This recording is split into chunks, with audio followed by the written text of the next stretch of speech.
Büyük dağın başına kıyıp çavaç, büyük dağın başına kıyıp çavaç, divi bir olmasa çatıp olmayır.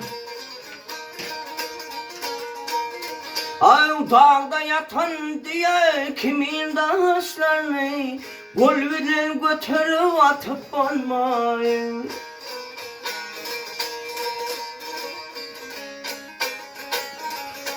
Kiltedimden bolma büyük minavram, dostu yaman hatun bir yaşar, başın kesip kanın döküp kenara, ya öldürüp ya da satıp olmayın.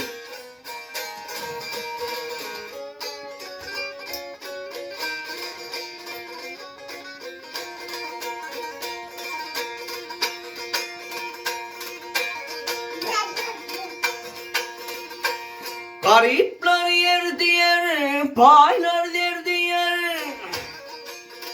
Ay garipler yer diyer, paylar der diyer. Yekece yeşekli atım der diyer. Dünyadan doymaya yine ver diyer. Kara maksadına yetip olmayın.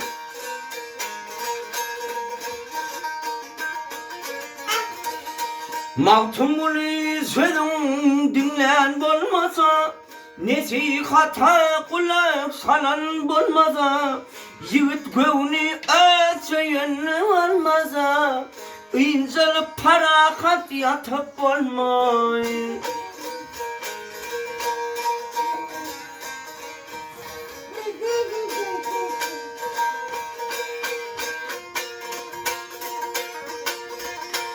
Yiğit gönlü halan almaz, inzal parakat yatıp olmayır.